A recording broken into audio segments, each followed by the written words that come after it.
Past tense gosa afuriitu jiru. Isaanis simple past, past continuous, past perfect and past perfect continuous. Akkuma jara kaanii jechuudha. Akkuma warra future fi present innis bakka afurii qoodama jechuudha. Jara kana simple past, past continuous, past perfect fi past perfect continuous jedhamuudhaan bakka afuriitti qoodama. Meeshaan kana tokko tokko waliin haa ilaallu. Jalqaba irra jiru simple past dha. Simple past maali? Simple past it is used to indicate an action completed in the past. Gocha yeroo dabre keessa past keessa xumurame ibsuudhaaf nu fayyada. It often occurs with adverb of time. Yeroo baay'ee adverb of time yookiin ibsa xumuraa yerootii wajjin ta'a. Sometimes it is used without an adverb of time. Yeroo tokko tokko immoo adverb of time kana malees ni ta'a jechuudha. Ibsa xumuraa yeroo malees ni ta'a yeroo tokko tokko. It is used for past habits akkuma simple presentiin present habitiidhaaf nu fayyadu kun ammoo past habitiidhaaf nu fayyada jechuudha. Example, I played football when I was a child. Gaafan daa'ima gaafan ijoollee kubbaa taphadhee jechuu akka jechuuti. Gaafa ijoollee san taphate jechuudha kubbaa sana inni. Gaafa ijoollee san past keessa jechuu gaafas kubbaa sana gaafas taphate jechuudha. Ammaa miti yeroo dabre keessa jechuudha. Past keessa gaafas kubbaa sana taphate jechuudha. Gaafa daa'imaa sana. Seerri isaa maali? Subject plus V2 asitti objectiin jiraachuu qabdi. Subject plus V2 fakkeenyaaf she wrote a letter. Isin xalayaa barreessite yoo jenne asitti subjectiin keenya maal jechuu sheedha. V2 keenya wrote kajoo kana asitti kun ammoo objectiidha. Letter kajoo kun objectiidha. Isin xalayaa barreessite jechuudha. Isaan kana seera isaanii tokko tokko yoo ilaalle assertive sentence irratti maal ta'a formulaan isaa? Subject plus V2 plus object plus full stop dha. Fakkeenyaaf she wrote a letter. Isin xalayaa barreessite. Asirratti immoo subjectiin keenya maali? Sheedha. V2 keenya wrote kajoo kana objectiin keenya immoo letter kajoo kana. Plus full stopping kunoo tana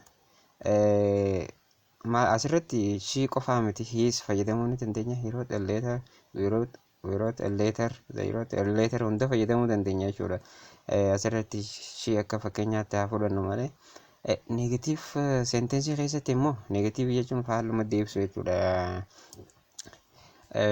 Negative sentence keessatti formulaan keenya subject plus didn't plus V1 plus object plus full stop. Asirratti immoo garaagarummaan negatiiviin kun gubbaatti assertiiv kana waliin qabu maali? Asirratti kun galuudha. Didn't plus V1 kun bakka V2 kana gara. V2 asirra fayyadamna kana asirratti didn't plus V1 fayyadamna.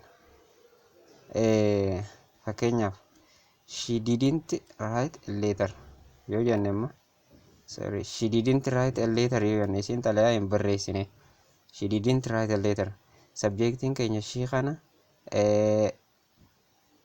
didn't plus V1 keenya kana she didn't write. Objectiin keenya immoo kan letter kajoo kana full stopping dhumarra jirti jechuudha. Isin xalayaa hin barreessine jechuudha. Interrogatiiviin ammoo kanuma jalqabaa kana jechuudha. Assertiiv immoo kana karaa gaafitti yeroo jijjiirru jechuudha. Fakkeenyaaf asirratti she wrote a letter xalayaa barreessite yoo jenne asirratti deebinee gaafii goonee gaafachuu isin xalayaa barreessite jenne gaafachuudha jechuudha. Formulaan isaa maali? Did plus subject plus V1 plus object plus question mark. Asirratti ilaala didiin gallaan did yookiin didintiin gallaan V2 fayyadamna. Akka gubbaa sanitti V2 fayyadamna. V2 jechuun fakkeenyaaf raayitii kana raayitiidha amma kun root kajoo kana raayitii irraa kan dhufe raayitiin V1 dha. Root kajoo kun V2 dha. Riitiin dha. V3 riitiin akkanatti jechuudha. V1 fi V2 wanni nuti jennu fakkeenyaaf V1 raayitii asitti maali? V1 raayitii right v1 dha rightiin v2 isaa rootidha Kattiaan immoo interrogative negative dha. Interrogative negativein negative sentence san gaaffii jijjiiru jechuudha. Negative sentence gubbaa ilaalle san gara gaaffiitti jijjiiru jechuudha. Formulaan isaa maali? Did plus subject plus not plus v1 plus subject plus question mark dha. Fakkeenyaaf did she not write a letter? Isin xalayaa hin barreessine ka gaaffiiti jechuudha. Did keenya hunoo kana subjectiin keenya maali? She dha. Nootiin keenya kana v1 keenya immoo right kajoo kana v1 keenya right kajoo kana v1 kun objectii keenya question mark dha jechuudha irratti. Katti aanu immoo past continuous tense dha. Past continuous tense maaliif fayyada? It is used to denote an action going on at some time in the past. Gocha yeroo takka keessatti gocha yeroo dabre keessa itti fufaa ture jechuudha. Yeroo wayii tokko keessa yeroo takka keessa itti fufaa ture jechuudha. Yeroo past yeroo dabre keessa gochi itti fufaa ture jechuudha. Fakkeenyaaf as driving a car makiinaa oofaatiin ture konkolaataa konkolaachisaatiin ture yookiin asirratti immoo as driving a car kajoo kana yeroo dabre keessa makiinaa kana oofaa ture jechuudha itti fufee.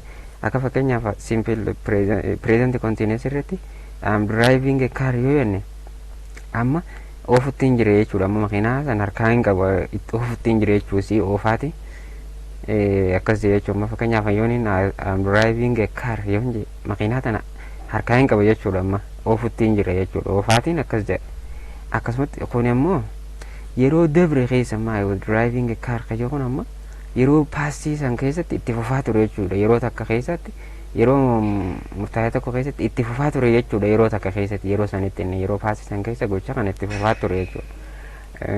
Ruuliin isaa kami was or were plus ing tokko tokko naa ilaalu. Assertive irra maal ta'a? Assertive sentence irratti formulaan isaa subject plus was or were plus v1 plus object plus full stop jechuudha. Maratti subject plus was or were plus v1 plus ing plus object plus full stop. Fakkeenyaaf she was writing a letter. Isiin xalayaa barreessaa turte. Katti aanu immoo negative sentence keessatti immoo negative sentence keessa kanuma gubbaa kana karaa negative deebisuudha jechuun nootii itti daane subject plus formulaan isaa maal ta'a? Subject plus was or were plus not plus ing plus object plus full stop dha. Garaagarummaan isaa waliin qaban asirratti maali? Nootuma kana malee garaagarummaan biraan jiru. Nootii waliin nootuma kana fakkeen she was not writing a letter. Isin xalayaa barreessaa hin turre. Kanuma gubbaa she was writing a letter. Kana asitti she was not writing a letter. Nootii qofa jechuun garaagarummaan isaa waliin qaban kan biraan jiru. Kana osoo keessaa balleessine kana wajjin wal fakkaata jechuudha. She was writing a letter. She was writing a letter. Katti aanu immoo interrogative sentence gaafii jechuudha. Gaafii tokko jiru. Formulaan isaa maali? Was or were plus subject plus ing plus object plus full stop dha. Fakkeenyaaf was she writing a letter? Isin xalayaa barreessaa hin turre gaafii jechuudha. Isin xalayaa barreessaa hin turre. Katti aanu immoo interrogative negative dha.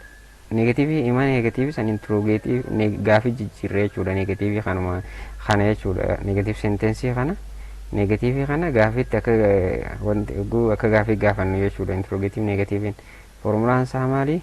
Was or will plus subject plus not plus ing plus object plus question mark dha. Fakkeenyaaf was she not writing a letter? Isin xalayaa barreessaa hin turre gaafiidha jechuudha. Was she not writing a letter? Isin xalayaa barreessaa hin turre. Katti aanu immoo past perfect tense dha. Past perfect tense maali?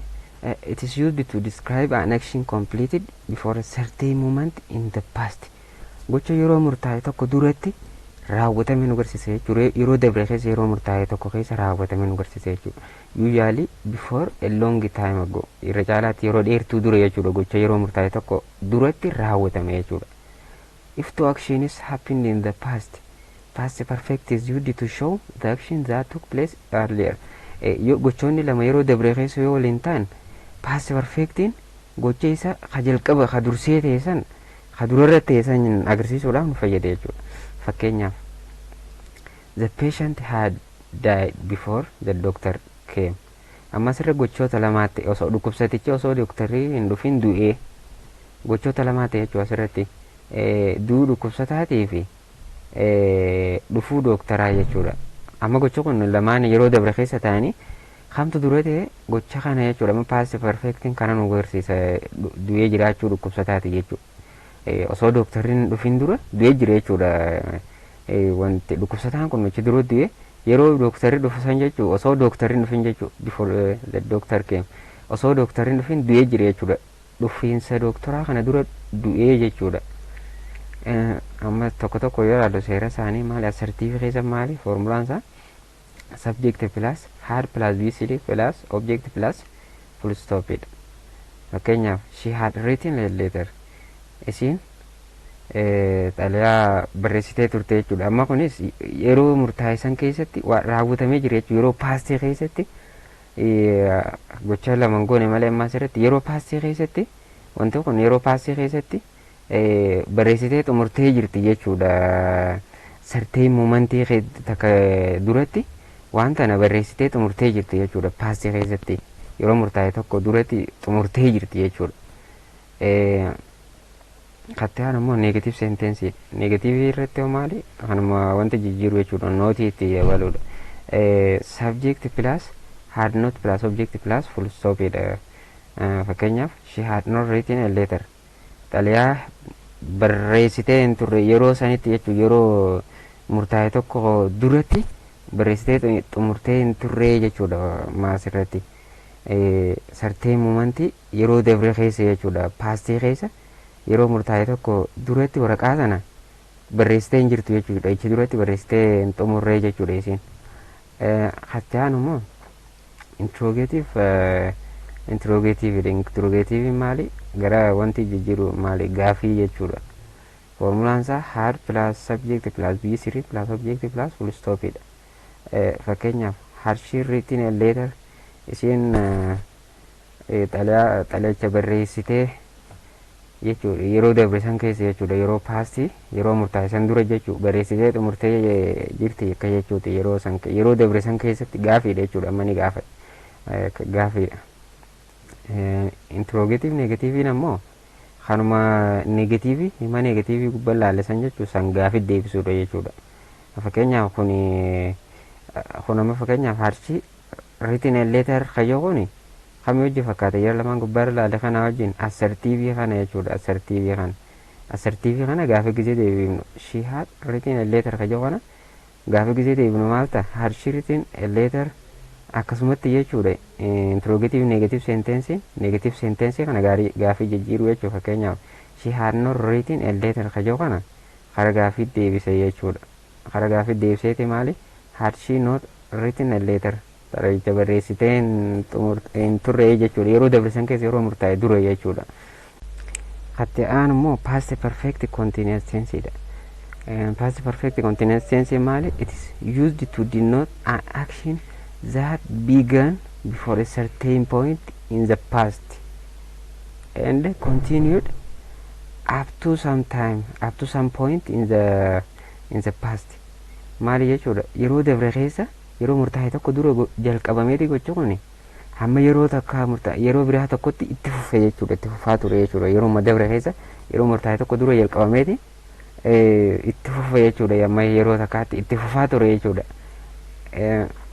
Fakkeenyaaf I had been learning English in this school for 20 days. I had been learning English in this school for 20 days. Asirratti amma yeroo dabre keessa yeroo murtaa'e tokko dura jalqabame jechuudha gocha kun. Garuu ilaa hanga guyyaa 20 itti fufaa ture jechuudha. Barachaa ture guyyaa yeroo murtaa'e san duratti jechuudha. Amma gocha kun itti fufaa ture yeroo paastii keessa itti fufaa ture jechuudha. Inni garuu yeroo murtaa'e tokko dura jalqabee jira gocha kana achi dura jalqabee garuu itti fufaa jechuudha. Gocha kun itti fufaadha jechuudha. Hamma yeroo biraa tokkotti itti fufaa ture jechuudha. Amma gocha kun fakkeenyaaf seera isaanii tokko yoo ilaalle assertive irra maal ta'a subject plus had been plus v1 plus ing plus object plus full stop jedha dhiifama. Asirratti fakkeenyaaf she had been writing a letter. She had been writing a letter. Asirratti subjectiin keenya maali? She kajoo kana had been keenya kana v1 keenya v1 plus ing walirratti jechuudha. v1 plus ing keenya writing kajoo kana kun ammoo leetariin kun objectii keenya objectii fi plus full stop kana jechuudha. She had been writing a letter. Negative sentence irratti maal ta'a? Negative sentence irratti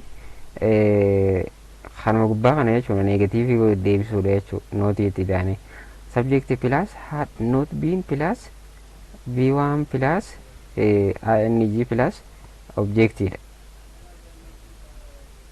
Fakkeenyaaf she had not been writing a letter. She had not been writing a letter. Interrogative irratti immoo interrogative irratti formulaan isaa maal? Interrogative jechuun gara gaafiitti yeroo jijjiirru jechuudha. Kanuma gubbaa assertive kana gara gaafiitti jijjiirru jechuudha. Formulaan isaa maal? Had plus subject plus been plus v1 plus ing plus object plus question mark dha, gaafiidha jechuudha. Had she been writing a letter? Biraa immoo interrogativein immoo interrogativenis kanuma imma negative gara gaafii jijjiirru jechuudha. Negative sentence kana gara gaafiitti jijjiirru jechuudha interrogativein. Formulaan isaa maali? Had plus subject plus not plus been plus verb v1 plus ing plus object plus question mark. Had she not been writing a letter? Kanuma jechuudha. Garaagarummaa kana negative kanarraan qabudha amma wanti garaagarummaa isaa kan asirratti imma had she not been writing a letter jee miti asirratti negative kature kana jechuudha. She had not been writing a letter kanuma gaafii jijjiiruu jechuudha. Yani interrogative negative she had not been writing a letter. Had she not been writing a letter gaafuma jijjiiruu jechuudha. Egaa kabajamtoota daawwattoota keenya teensiin har'a kana fakkaataa waa'een past tense yeroo dhufu future tense qabadheetiin isiniif dhiyaadha. Ammasitti namoonni chaanaalii kanaaf haaraa taatan subscribe godhuudhaan viidiyoo keenyas like share godhuudhaan viidiyoon kaan nu jajjabeessaa viidiyoon itti aanus akka isin jala hin dabarreef subscribe nu godhuun hin dagatinaa isiniin jechuudha. Mallattoo bilbilaatis tuqaadha. Nagaatti.